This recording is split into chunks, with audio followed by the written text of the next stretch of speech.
Hey, what's up? Hope you're having a fantastic day and welcome back to another episode of Out the Box. And today we are taking a look at the brand new HeadRush Looperboard. Now, to be honest, I think this pedal has been out for a little while at this point, but they recently updated it with a firmware 2.0, which has pretty much changed the entire loop station. And I've been wanting to check this pedal out for quite some time. Now, I'm primarily a Boss RC300, Boss RC505 kind of guy, and I've never really dived into the realms of other brands other than Boss. I've primarily stuck with that brand because, in my opinion, I think it's the best loop stations in the marketplace. But this thing kind of outperforms on paper the Boss RC300, and this is its main competitor. So let's take this thing out the box and I'll give you my first impressions.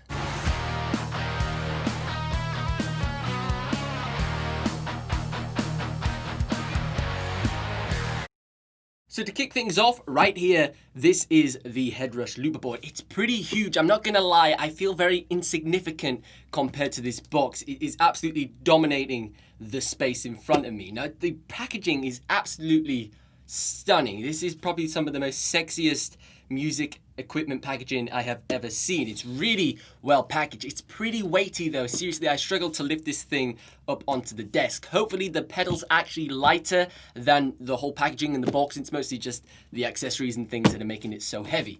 But you can see, it looks absolutely epic. And something that caught my eye is this thing right over here. It says it includes a copy of Pro Tools First, but the HeadRush edition. Now, I'm not entirely sure what the difference is between the regular Pro Tools First and also the HeadRush edition. We'll definitely be taking a look at that here on the channel, so be sure to like and subscribe so you can catch that video when I upload it. But with the Pro Tools First, it's usually free anyways, the standard edition, so there must be some huge difference for it to be a HeadRush edition of that software. Otherwise, why put it on the box? If we take a look at the side, at the back of the box actually, let's switch this thing over. It's absolutely huge. You can see amazing packaging on the back as well. It gives you all of the information on the loop pedal. It says we have over 8 hours of internal record time. Well, with the new update, we actually now have the ability to plug in SD cards and also external storage. So we can plug in external hard drives and we can do recording, i.e. our performance, so we could record our entire performance onto an SD card and go and plug it into our computer, like I have behind me here, and start editing it in a DAW, which is quite a cool feature, which has got me quite excited. Now I'm just gonna dive in and get this thing opened up because I literally cannot wait any longer.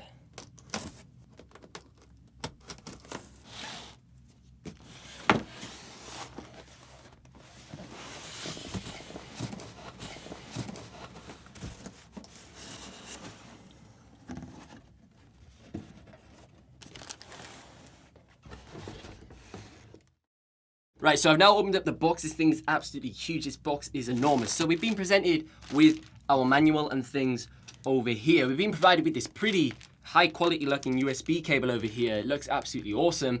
Pretty nice that they've included that. Most loop pedals don't. The Boss range of loop stations, you don't get the USB cable. And I know a lot of people in my comment section when I've done tutorials are like, what type of cable do I have to use to connect this? Even though I've said it's a USB type B cable, there's still a lot of confusion over such a simple accessory. So huge props for them providing that in the box. Now, I'm just gonna pop this to one side at the moment and let's see what else we have in here.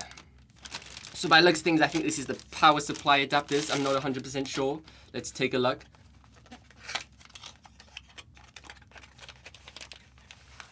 Yeah, so here we go. We got the power brick. Pretty compact, to be fair. I didn't know it had a power brick. I didn't know what type of power this thing's got. At least it's not huge. So we'll see how that is in the review later on. Then we just got our standard sort of plug to go into the power brick. But here we have the actual main event. Now, so far unboxing this, my first impressions does feel like someone's had this box before me and this was like a return and then I've been sent it because everything seems to be repackaged. But hey, that's not HeadRush Looperboard's fault. That's the distributor's fault where I bought it from. But let's see what it's like. This thing is pretty heavy. Let's get rid of this box so we have a bit of space.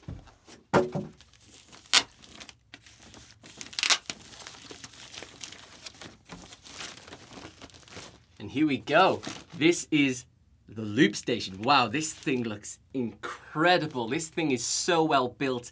It's unreal. This is probably the best looking loop pedal I've ever seen in my life. This thing's unbelievable. So what we have here is we have a 4-track loop station. So we've got track 1 all the way through to 4 that we can control over here. Now, what I was reading online is I have the impression that these foot switches are actually assignable, so you can kind of customize them, because my first impressions, I don't really like the fact that the stop buttons are on the top tier over here. So, for example, you would record track 1 with this foot switch.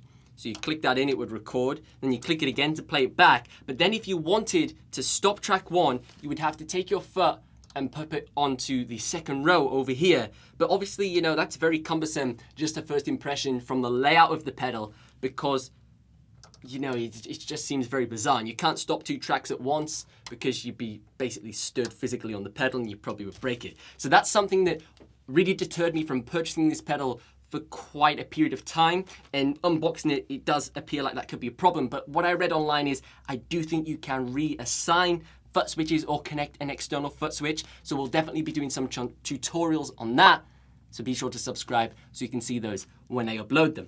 But overall, really, really impressed. In the top right corner over here, we have our 4 inputs. Now, one of the special things about the HeadRush Looperboard is the fact we can plug in 4 individual instruments. Now, more traditional loop pedals like the Boss RC505 and the Boss RC300, we're pretty much limited to about 2 input jacks. You know, we have a microphone, which is one of them, and then we have a left and right stereo jack input. So theoretically, you can only really loop with 2 instruments, like an acoustic guitar and a microphone, or a stereo piano and a microphone, for example. Yes, you can use the aux cord, but you're starting to really dive into the realms of workarounds. Whereas this allows you to plug in, if you look on the back of the board, it allows you to plug in 4 XLRs or 4 jacks, because these are combis. And then we also have an aux as well. So theoretically, we have the ability to plug in 5 instruments, and then we can manipulate it with the dials on the pedal. Now, this is super, super special because it means you don't need to do any of those ridiculous workarounds like I've done here on the channel, where we basically create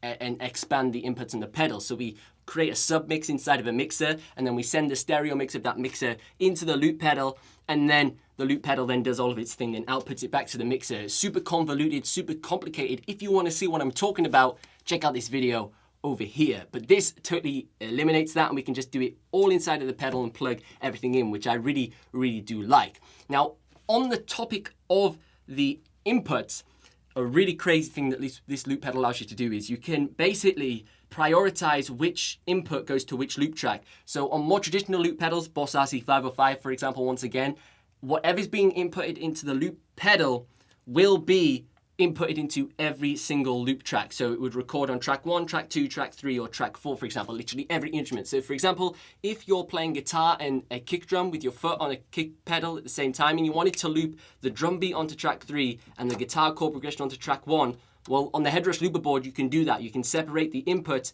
to basically designate them to individual loop tracks, whereas with the Boss loop stations, it basically goes to every loop track. So you might be recording something onto track 1 and you just want the kick drum only, and it will record the guitar as well onto track 1, which I've always found really frustrating, and I've had to do loads of ridiculous things, convoluted things inside of Ableton Live in order to eradicate this issue from my performance perspective. So the fact that we could do this once again inside of the pedal with the 7-inch touchscreen, unbelievable. So on the topic of the 7-inch touchscreen, this thing is so modern, it's crazy. I've never had a piece of music equipment that's had a touchscreen, beautiful sort of LED display.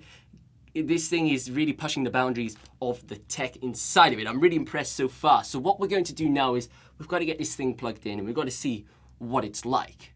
By the way, if you're getting any value from today's video, be sure to give it a thumbs up and also consider subscribing, because I'm going to be doing my full in-depth review of this loop pedal in a few weeks' time. So be sure to turn that notification bell to on so you get notified when I upload that video.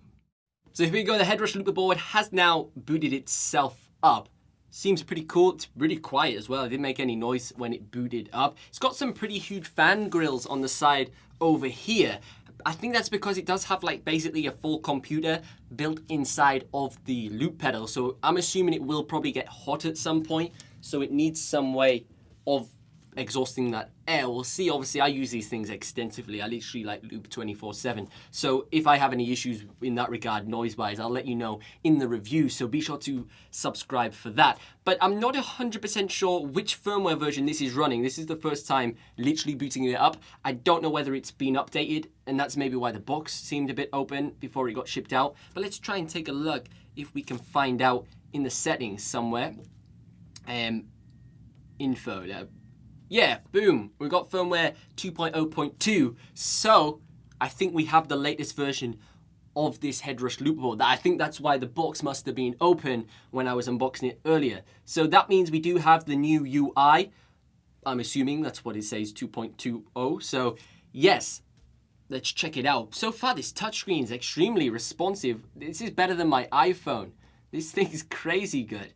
Now, my first impressions of this loop pedal have been absolutely exceptional. I've been blown away by how cool this loop pedal is, and also the amount of customization that's inside of this menu. One, I love the fact it's touchscreen. It's so easy to use. It's absolutely crazy. But the main thing that blew me away that I stumbled across was the fact you can actually change how the foot switches respond to the command. You can literally go down to such a fine detail as to how the foot switch actually operates. So for example, you can make it where the foot switch triggers the command when the foot switch is in, or you can make it where it triggers the command when the foot switch is released. You can like invert it and really tailor it to exactly what you require out of your performance situation. Now, if you want to get the most out of your HeadRush Looperboard, if you've got one, or if you actually think about picking one up, then check out the link in the description down below for my HeadRush Looperboard Ultimate Guide, because by the time this video comes out, my first impressions video, I will have recorded and released that entire guide. Now, I go through literally every single setting, just like I do with the RC505 and RC300 style guide. So you'll be able to learn everything about this HeadRush Looperboard, because I'm really excited to do that. If you want to see an in-depth comparison between the Boss RC300 and the HeadRush Looperboard, be sure to like and subscribe to the channel and turn notification bells to on so you don't miss that video when I upload it. But as always, I've been Ben Rowlands. Thank you so much for watching, and I will see you in the next one.